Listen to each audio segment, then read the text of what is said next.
Hello everyone, andito po ulit tayo ngayon sa Barangay Dimane at San Luis, Aurora. Bali, ibibigay po natin yung cash na donation po para kay Baby Briella. Yun po yung magiging pampa-check up niya po. Ma'am, ilang months na po si Baby Briella? 1 taon po at 3 buwan. Kailan po huling naipa-check up siya? Nung ano po siya, 9 months po. 9 months, bali, kung 9 months bibilang ka ngayon, bali 4 months na siyang hindi na-check up. Opo. Ano po yung sabi ng doktor? Doon na po kami ni-refer po sa Manila po eh.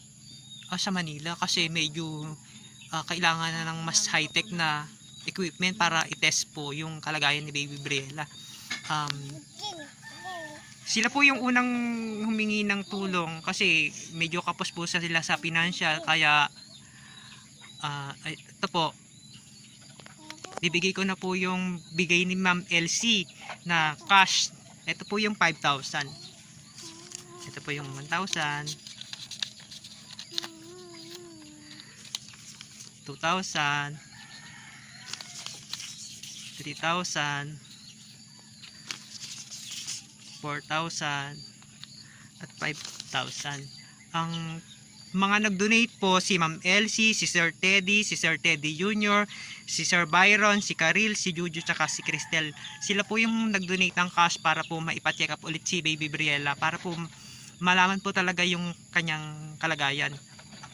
Ma'am, ano po yung pwede nyo sabihin kasi meron na pong pampacheck up ulit si Baby Briella? Ay lubos po ako nagpapasalamat sa mga tumulong po sa aking anak at dalangin ko po na ibalik sa inyo ni Lord ng siksik, liglig at umaapaw. Salamat po and God bless. Nagpapasalamat po sila sa mga nag-donate kasi na-appreciate po nila yung tulong pinansyal para po tuloy-tuloy po yung gamutan ni Baby Briella. Ayan, nagpapasalamat din po ako kay Ma'am Elsie kasi tuloy-tuloy po yung tulong niya, hindi lang po kay Jessalyn, kasi nagbibigay din po siya ng financial support kay Jessalyn. Si Jessalyn po yung may thyroid.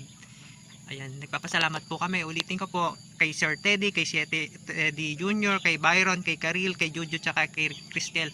Ma'am, in case po na medyo kapusin po tayo sa financial, siguro advice lang po. Pwede, siguro naman open naman ang government tulad po ng DSWD na pwede pong tumulong kasi sila po yung sangay ng gobyerno na pwedeng lapitan. Nagpapasalamat po kami sa inyo at God bless po palagi. Ingat po kayo.